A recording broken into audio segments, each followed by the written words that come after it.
주신 말씀 마태복음 26장 57절부터 68절입니다. 신약성경 48쪽입니다. 마태복음 26장 57절부터 68절입니다. 예수를 잡은 자들이 그를 끌고 대제사장 가야바에게로 가니 거기 서기관과 장로들이 모여 있더라. 베드로가 멀찍이 예수를 따라 대제사장의 집 뜰에까지 가서 그 결말을 보려고 안에 들어가 하인들과 함께 앉아 있더라. 대제사장들과 온 공회가 예수를 죽이려고 그를 칠 거짓 증거를 찾으며 거짓 증인이 많이 왔으나 얻지 못하더니 후에 두 사람이 와서 이르되 이 사람의 말이 내가 하나님의 성전을 헐고 사흘 동안에 지을 수 있다 하더라 하니 대제사장이 일어서서 예수께 묻되 아무 대답도 없느냐. 이 사람들이 너를 치는 증거가 어떠하냐 하되 예수께서 침묵하시거늘 대제사장이 이르되 내가 너로 살아계신 하나님께 맹세하게 하노니 네가 하나님의 아들 그리스도인지 우리에게 말하라.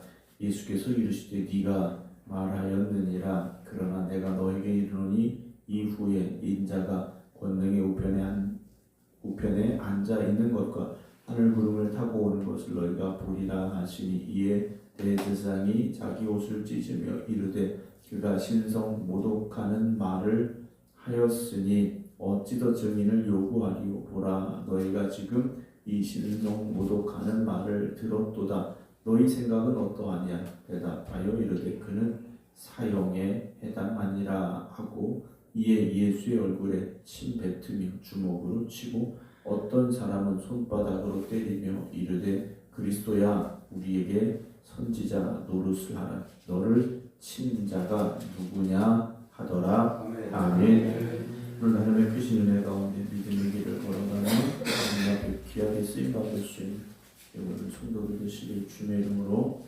축원합니다. 오늘 하나님 함께 예배에 드리신 김근호 권사님, 최석희 권사님, 안친환 권사님, 김영호 권사님, 박산영 권사님, 박성준 권사님, 호옥자 권사님, 김신남 집사님, 유기환 권사님, 이성배 권사님, 이봉춘 목사님 주의 이름으로 축복합니다. 우리 예수님께서 재판 받으시는 모습을 말씀을 통해서 이제 만나게 되는데요. 재판은 정의와 진리가 바로 선 곳이 재판정이 되어야 됩니다. 그러나 오늘 예수님께서 오신 재판정은 진리와 정의가 아니라 자기들의 기득권을 지키기 위한 진리와 정의를 짓밟는 자리가 되고 말았습니다. 57절 보게 되면 예수를 잡은 자들이 예수님을 끌고 갑니다. 대제사장 가야바에게로 갔는데 거기에 서기관과 장로들이 이미 다 모여 있습니다. 예수님을 죽이기로 결의한 이들이 한 자리 이미 모여 있는 상황에 예수님은 끌려가신 거죠. 그러니까 이 법정은 이미 결론이 나 있는 겁니다. 판결문은 이미 써져 있는 겁니다. 사형에 처한다. 이것이 그들이 이미 내린 판결문이고 이 재판은 그 판결문에 맞춰가기 위한 어떤 형식적인 과정에 불과한 자리가 되고 말았습니다. 권력을 가진 이들이 조직적으로 움직이고 있었고 제자들은 뿔뿔이 흩어져 도망쳐 있는 상황이 되고 말았습니다. 그곳에 베드로는 쫓아갔습니다. 갔는데 58절에 베드로의 상황을 우리에게 말씀해 주고 있습니다. 멀찍이 예수를 따라갔다라고 되어 있습니다. 주님의 제자로서 주님을 지키기 위해서 마지막까지 주님 곁을 지켰다. 이것이 아니었다라는 거죠. 멀찍이 거리를 두고 예수님을 따라갑니다. 대제사장의 집 뜰에까지 갔습니다. 갔는데 왜 갔느냐? 그 결말을 보려고 라고 마태는 이 베드로의 모습을 우리에게 전하고 있습니다. 사랑하는 성도 여러분, 오늘 우리가 주님을 따라가는 사람들이 되어져야 되는 것 분명히 맞습니다. 그러나 주님을 어디쯤에서 따라가고 있는가라는 거죠. 주님은 어디쯤에서 따라가고 계십니까? 주님 곁에 있습니까? 아니면 어느 정도 나에게 피해가 가지 않는 선에서 적당히 떨어져 가고 있습니까? 아니면 저 멀리서 방관자로 또는 구경꾼으로 그저 바라보는 자리에 머물러 계십니까? 우리가 사순절을 보내며 주님 곁에 있어야 될 우리의 그 자리, 사명의 자리, 충성의 자리, 헌신의 자리를 끝까지 지켜갈 수 있는 여러분들이 되어지시기를 주님의 이름으로 축원합니다. 그래서 베드로가 쫓아갔는데 결국 누구와 함께 있습니까? 하인들과 함께 앉아 있더라 라고 어찌 보면 그 참 부끄러운 모습을 우리에게 보여주고 있습니다. 59절 대제사장들과 온 공회가 예수를 죽이려고 그를 칠 거짓 증거를 찾고 있다라고 이 재판의 모습을 우리에게 전하고 있는데요. 이들에게 필요한 건 예수님을 죽이기 위한 증거입니다. 그런데 참된 증거로는 예수님을 죽일 수 없으니 어쨌든 거기에 맞출 증거를 갖다 댈 사람들을 지금 찾고 있다라는 거죠. 근데 거짓 증인이 많이 왔습니다. 많이 왔는데 제대로 된 증거가 되지 못했다라고 되어 있습니다. 정확히 우리가 이 사실을 알 수는 없습니다. 이 상황이 어떻게 된 것인지는 정확히 알 수는 없지만 아마 확실한 증거를 대는 사람에게 상금을 준다고 했든지 어떤 사람들을 불러 모았든지 우리가 그 과정은 알 수 없습니다만 마태는 이들을 거짓 증인이라고 분명히 우리에게 말해주고 있습니다.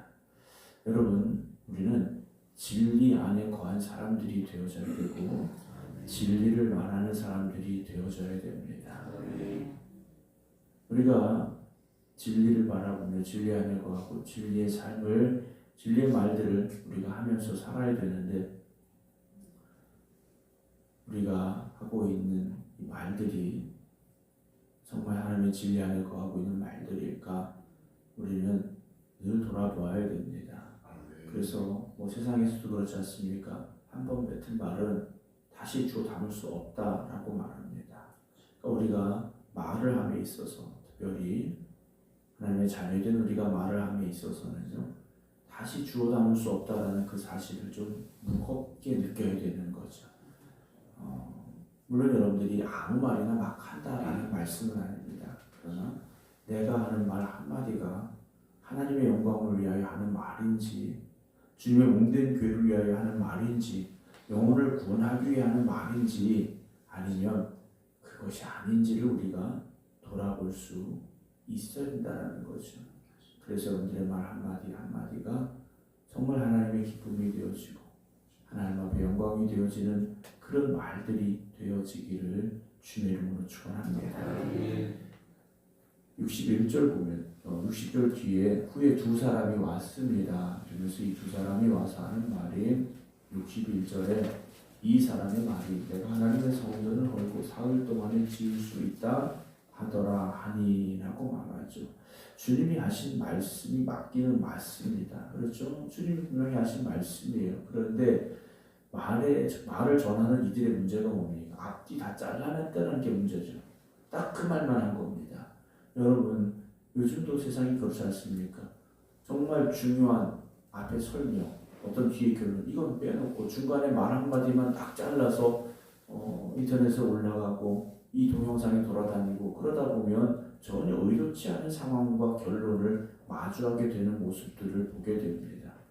여러분, 이들이 없는 말을 지어낸 건 아닙니다. 그러나 있는 말을 원래 의도가 아닌, 원래 주님의 뜻이 아닌 자기들의 생각대로 쫙 맞추어내고 있다라는 거죠. 우리가 누군가로부터 어떤 사람에 대한 이야기를 들었을 때, 어떤 상황에 대한 이야기를 들었을 때 여러분, 물론 그 사람의 말을 무조건 의심하고 들으라라는 말씀은 아니에요. 그러나 그 사람도 알지 못하는 또는 그 사람이 전하지 않는 앞뒤의 상황들도 있을 수 있다라는 생각을 하면서 우리가 말을 들어야 된다는 거죠. 그렇지 않으면 우리도요 잘못된 말을 전하는, 잘못된 상황을 말하는 사람이 될 수밖에 없기 때문입니다. 근데 이 거짓 증언 앞에서 사람들은요 동요하기 시작합니다. 62절에 대장이 일어나서 예수님께 묻습니다. 아무 대답도 없느냐 그래요. 그 사람들의 말이 진실이 아니라면 뭔가 반대의 말을 하든지 어떤 말이라도 해야 되지 않겠느냐, 왜 아무 말도 없느냐 라고 예수님께 대제사장이 이야기를 합니다. 그런데 63절에 예수님은 어떻게 하십니까? 침묵하셨다 그랬습니다. 사랑하는 성도 여러분, 우리가 침묵한다라는 건 참 어렵습니다. 왜냐하면 나에게 어떤 불리한 이야기들을 들을 때, 나를 음해하고 또는 나를 모욕하는 말을 들을 때 그 억울함을 참아낼 수 있는 사람이 많지 않다는 거죠. 어떻게든 그 오해를 풀고 싶은 겁니다. 나를 공격하는 그 말들에 대해서 다 방어하고 오히려 그들을 더 공격하고 싶어지는 게 우리의 마음이라는 거죠. 그런데 예수님은 모든 말에 침묵하셨습니다. 물론 진실을 말하지 말라, 무조건 말하지 말라 이 말씀은 아니에요. 때로는 침묵해야 될 때도 있습니다. 내가 억울함을 당할 수 있죠. 내가 하지도 않은 말인데 내가 한 것처럼 돌아다닐 수 있습니다. 그런데 어떤 상황에서는요, 그저 침묵할 때도 있어야 됩니다. 내가 그걸 다 반박하고 그걸 다 변호하다 보면 오히려 분쟁이 될 때도 있고요. 오히려 더 상황이 악화될 때도 있기 때문이라는 것이죠. 그래서 하나님 앞에 서 있는 사람은 말해야 할 때와 침묵해야 될 때를 구분할 수 있어야 됩니다. 무조건 말하지 마십시오. 이게 아닙니다. 침묵해야 될 때가 있는 것이고 말해야 될 때가 있다라는 거죠. 저도 그랬습니다. 저도 무조건 다 말해야 되는 줄 알았어요. 진리가 아닌 것에 대해서는 그것이 거짓된 것이고 잘못된 것이고 부정한 것이고 다 말해야 되는 줄 알았습니다. 그런데 어느 순간 보니 그렇지가 않았습니다. 때로는 침묵하는 것이 필요해요. 물론 그 순간은 내가 잘못된 사람으로 오해받을 수도 있고 억울한 상황이 될 수도 있지만 결국 그 순간 내가 참았던 그 침묵이 시간이 지나서는 오히려 나에게 유익함이 되는 상황들을 보게 될 수도 있습니다. 여러분, 그래서 성도들은 말해야 할 때와 그리고 때로는 침묵해야 될 때가 있다는 것을 잊지 말아야 됩니다. 예수님이 침묵하신 건 할 말이 없으셔서가 아닙니다. 그 상황이 두렵고 무서워서가 아니라는 겁니다. 대제사장이 묻습니다. 내가 너로 살아계신 하나님께 맹세하게 하노니 네가 하나님의 아들 그리스도인지 우리에게 말하라. 그랬더니 예수님께서 네가 말했다 라고 당당하게 말씀을 하시죠. 주님은 더 이상 침묵하지 않으셨습니다. 네가 말했다 라고 하셔요. 지금 자기를 신문하고 있는, 어찌 보면 부정한 재판을 행하고 있는 이들 앞에서 자신이 정말 누구이신지를 분명하게 말씀을 하신 겁니다. 그러면서 이후에 인자가 권능의 우편에 앉아 있는 것과 하늘 구름을 타고 오는 것을 너희가 보리라 라고 오히려 주님께서 그들에게 말씀해 주고 계시다는 거죠. 물론 이 재판의 끝은 예수님께 사형이라는 판결이 내리게 됩니다. 그리고 십자가를 지시고 끌려가시며 마지막 그 십자가에서 죽으시게 되죠. 그런데 어떤 일이 벌어진 겁니까? 주님 말씀하신 그대로 인자가 권능의 우편에 앉아 있는 것. 그 말씀하신 그대로 되어졌지 않습니까? 그리고 이제 하늘 구름을 타고 오시는 것을 우리가 보게 될 것입니다. 이 상황으로는 주님이 마지막 길을 걸어가고 계신 것 같지만 모든 것의 마지막은 주님의 손에 달려 있음을 우리는 잊지 말아야 됩니다. 주님은 억울한 희생자로 부당한 재판의 피해자가 되신 것이 아니라는 것이죠. 우리의 죄를 대신 지시기 위하여 그 죄인의 자리에 서 계실 뿐이라는 것을 잊지 마시기 바랍니다. 65절에 대장이 자기 옷을 찢으며 말합니다. 그가 신성 모독하는 말을 하였으니 어찌 더 증인을 요구하려. 보라, 너희가 지금 이 신성 모독하는 말을 들었다라고 말하죠. 이들은 신성 모독이라고 말합니다. 왜냐? 그들이 알고 있는 한 예수님이 신성 모독을 하고 있다는 게 맞죠. 그러나 그것이 진실, 진리는 아니었지 않습니까? 여러분, 우리가 알고 있는 것이 완전하지 않습니다. 우리가 알고 있는 것이 100%가 아닐 수도 있습니다. 우리는 그렇기 때문에 늘 두려워해야 됩니다. 내가 아는 지식 안에서는 그것이 정답일 수 있지만 아직 내가 모르고 있는 범위까지 확장이 되어진다면 그것은 진리와 진실이 아닐 수도 있기 때문이라는 것을 우리가 기억해야 됩니다. 사랑하는 성도 여러분, 이들은 자기들이 가지고 있는 종교적인 지식 안에서 예수님을 정죄하고 지금 재판하며 사형에 처하려 하고 있다라는 것인데요. 66절에 너희 생각은 어떠하냐? 이들이 대답합니다. 그는 사형에 당합니다. 똑같죠. 그들이 가지고 있는 지식과 정보, 생각은 똑같기 때문에 같은 말을 할 수밖에 없습니다. 67절 이에 예수의 얼굴에 침 뱉으며 주먹으로 치고 어떤 사람은 손바닥으로 때렸다라고 되어 있습니다. 이 모든 수모와 고통을 주님은요 감내하고 계시다라는 것이요. 왜 이런 자리에 서셨습니까? 자신의 죄가 있기 때문이 아니시라는 것을 우리는 알고 있지 않습니까? 우리의 죄 때문이라는 것. 2000년 전 이미 주님은 우리의 죄 때문에 그 자리에 서셨다라는 것이죠. 여러분, 우리가 주님을 위해서 그런 자리에 설 수 있어야 됩니다.